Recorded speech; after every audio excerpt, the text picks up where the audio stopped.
આહાર છે, ન ખાવાનું ખાય, આંખ ન જોવાનું ખાવે પીવે. એટલા માટે વેદોમાં દેવતાઓને પ્રાર્થના કરવામાં આવી, ભદ્રમ કર્ણે વિષ્ણુયામ દેવા. હે દેવતાઓ, અમે અમારા કાન દ્વારા ભદ્ર સાંભળીએ, અમે અમારા ચક્ષુ દ્વારા ભદ્રના દર્શન કરીએ, અમે અમારા કાન દ્વારા એ જ સાંભળીએ જેનાથી ભદ્ર થાય.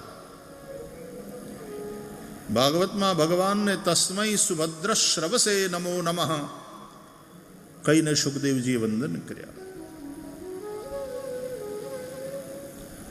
જેને સાંભળવાથી આપણું કલ્યાણ થાય એવું સાંભળવું, જે જોવાથી આપણું કલ્યાણ થાય એવું જોવું. ભદ્રમ પશ્યેમ અક્ષભિ, અમે નેત્ર દ્વારા અમારું ભદ્ર થાય એ જ જોઈએ. એટલે ગોવાળ જો શ્રી કૃષ્ણ હોય, ગોપાલ શ્રી કૃષ્ણ હોય, અને એ ઇન્દ્રિયોને ચારવા લઈ જાય, ગાયોને ચારવા લઈ જાય, તો ખોટી જગ્યાએ ઇન્દ્રિયો ન જાય. ઇન્દ્રિયોની રક્ષા કરે ભગવાન. ભગવાનની પાસે બે વસ્તુ છે જ્યારે ગાયો ચારવા જાય ત્યારે. એક મુરલી છે, વેણું, અને બીજું છડી.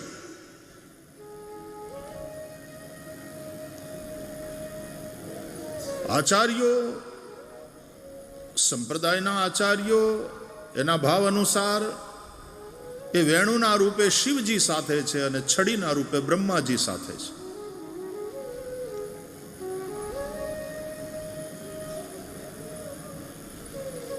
બ્રહ્માજીના 4 મુખમાંથી 4 વેદ અને એને વિધિ નિષેધ, વિધિ છે ને બ્રહ્મા, એટલે વિધિ નિષેધનું નિરૂપણ કર્યું કે આ કરાય, આ ન કરાય.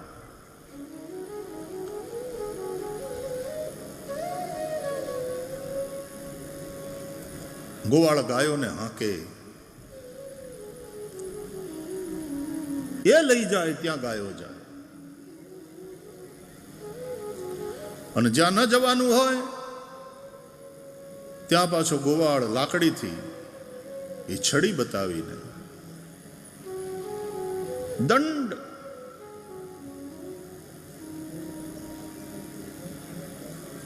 રોકે.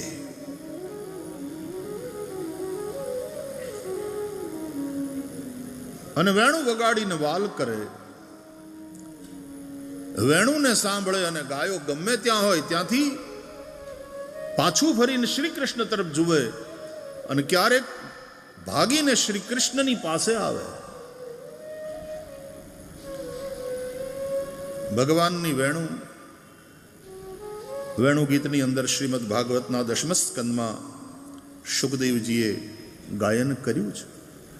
ગાવશ્ચ કૃષ્ણ મુખ નિર્ગત વેણુ ગીત પીયુષ મુત્તભિત કર્ણ પુટૈઃ પિબંત્ય શાવાહા સ્મૃતસ્તનપય કવલા સ્મૃતસ્થુ ગોવિંદમાત્મનિદૃશાશ્રુકલા સ્પૃશંત્ય.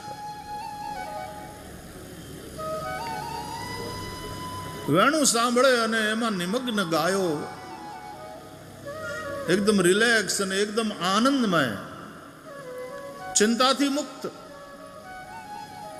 આનંદથી પૂર્ણ, એ પોતાના થનથી દૂધની ધારા કરતી હોય. દોવી ન પડે, દૂધ એની મેળે ગાય આપે. હજારો હજારો ગાયોના થનમાંથી શ્રી કૃષ્ણની વેણુ સાંભળીને સહજ વહેતી દૂધની ધારા એક નદી બની જાય છે. દૂધની ધવલ ધારા, એનો એક પ્રવાહ, એ નદી અને યમુનામાં ભળી જાય તો યમુનાના શ્યામ વારી ઉપર પછી એ ધવલ ધારાનો એક પટ્ટો એવો આમ ફેલાઈ જાય કે એવું લાગે કે યમુના મહારાણીએ રેશમી સફેદ સાડી પહેરી છે.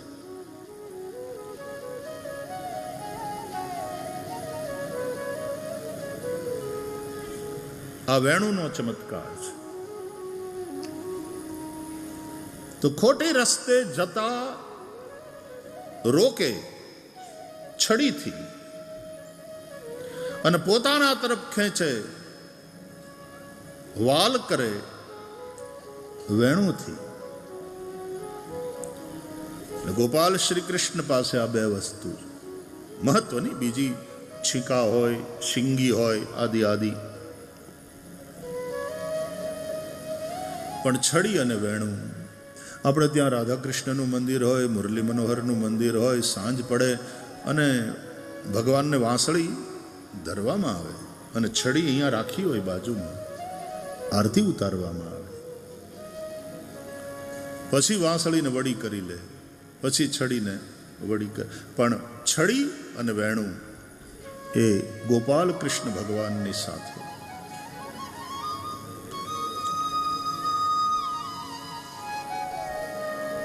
એક ભાવ એવો પણ છે કે આ વેણું છે એ રાધાજી છે. દિવસ દરમિયાન વેણુના રૂપમાં શ્રી રાધિકાજી ભગવાનની સાથે રહે છે.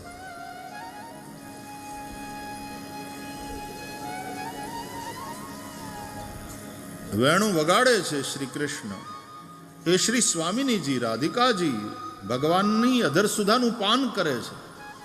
મધુરા ભક્તિમાં એવો પણ ભાવ છે.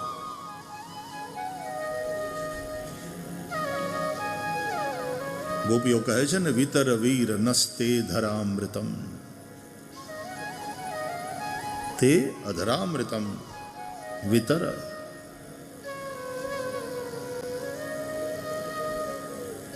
વેણુર મધુરા યષ્ટિર. વેણુ મધુર છે જેની યષ્ટિ મધુર છે. માં વાલ કરે ને છોકરાઓને તો એ પણ એમાં એક મધુરતા હોય. અને માં આંખ કાઢે, માં ગુસ્સો કરે,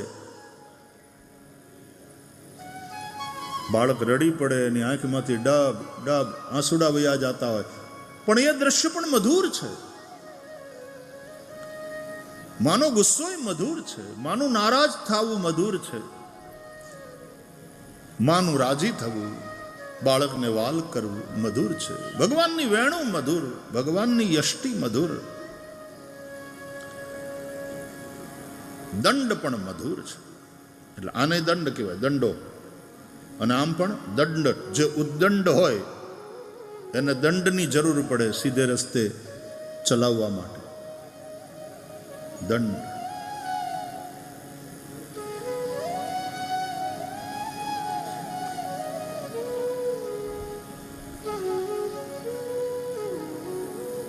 દંડની જરૂર. ફરીથી આ ચર્ચા થોડી થઈ પણ હતી, ફરીથી કહું, બાળકો વાલ કરવા યોગ્ય છે, પ્રેમ કરવા યોગ્ય છે, પણ દંડ જો સાવ નીકળી જાય, ભય સાવ નીકળી જાય તો એમાં બાળકનું ભલું નથી.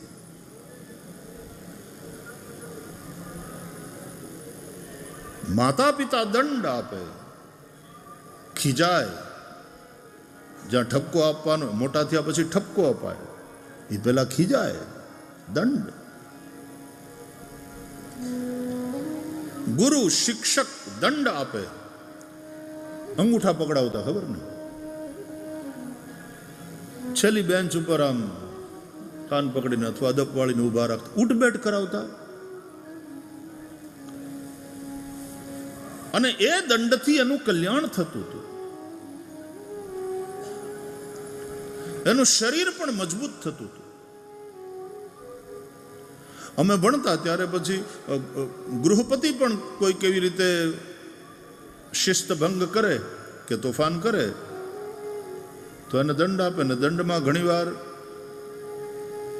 ભૂખ્યા રાખવાનું નહીં, ભૂખ્યા રાખવાની વાત તો જ કે ખોટો ખોટો મને પેટમાં દુખે એમ કરીને નિશાળે ન જવું હોય તો પછી સાહેબ એમ કે તો પછી આજે જમવાનું રહેવા દો ભાઈ, પેટમાં દુખે છે ને બેટા, નિશાળે નથી જવું, સારું આરામ કરો. હવે પેટમાં દુખ્યાની તો હું, તાવ આવે તો ખબર પડે શરીર ધગે છે, માથું દુખે ને પેટમાં દુખે એમાં શું કરવાનું? કે તો આજે ખાવાનું રહેવા દો, એટલે આફડા ઠેકાણે આવી જાય. જો ખોટા હોય તો દંડ. એટલે અમારે ત્યાં અમે ભણતા ત્યારે દંડ થતો કે 30 બાલદી પાણી છોડવાનું પાવ. રોજ આટલી બાલટી પાણી છોડવાને પાવાનું. દંડ સારો છે, દંડ જરૂરી છે, દંડ કલ્યાણકારી છે. આજે દંડ કાઢી નાખ્યો તમે એટલે પછી જોજો ભવિષ્યની પેઢીનું શું થાય. હા, ઢોરની જેમ ન મરાય, ખોટું, એ પણ ખોટું છે, પણ એક ભય તો રહેવો જોઈએ. તો આપણે ચર્ચા કરી હતી કે સમાજનો ભય, કાનૂનનો ભય, નરકનો ભય. ધર્મની દ્રષ્ટિએ પાપ કરશું તો યમ લઈ જશે. યમના હાથમાં દંડ છે. દંડ ધરો કૃતાંત ન યમસ્ય દંડમ ન યમસ્ય દંડા નાહમ વિશંકે સુરરાજ વજ્રાન ન ત્રક્ષશૂલાન ન યમસ્ય દંડાત. ભાગવતના 5મા સ્કંદમાં જ્યાં રહુગણ અને શ્રી જડભરતજીનો સંવાદ છે ત્યાં રહુગણ કહે છે યમ દંડ ધરઃ. યમના હાથમાં દંડ છે. જે પાપ કરે છે, જે ખોટું કરે છે, એની સામે યમ દંડ ઉગામે છે. યમ એને દંડે, એના પાપ અનુસાર એને નરકની સજા આપે. 28 પ્રકારના નરકની વાત એટલા માટે આપણે 5મા સ્કંદના અંતમાં જોઈ. કેટલાક કર્મો આ જન્મમાં જ ફળ આપી દે અને કેટલાક કર્મો જે પાક્યા ના હોય ને આ જન્મમાં આપણે કર્યા હોય પણ આપણને આ જન્મમાં એનો દંડ કે એનું ફળ ન મળ્યું હોય, પાપ હોય કે પુણ્ય હોય, તો મર્યા પછી એ કર્મ સાથે આવે.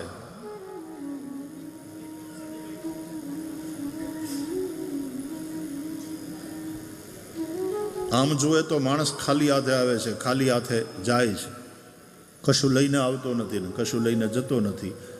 પણ બીજી રીતે જોઈએ તો ખાલી આવતોય નથી ને ખાલી જાતોય નથી. આવે છે પ્રારબ્ધ લઈને, પ્રારબ્ધને ભોગવવા માટે આવ્યો છે આ શરીરમાં, અને જાય છે પોતાના કર્મોને સાથે લઈને. સેંકડોના ટોળામાંથી વાછરું એની માં ગાયને ગોતી લે.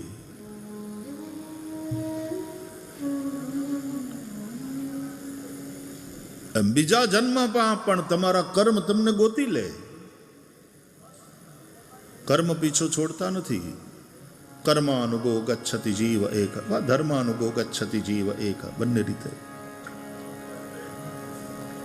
મરે છે માણસ ત્યારે કંઈ સાથે લઈ નથી જતો, પણ એના કર્મ એનો પીછો નથી છોડતા.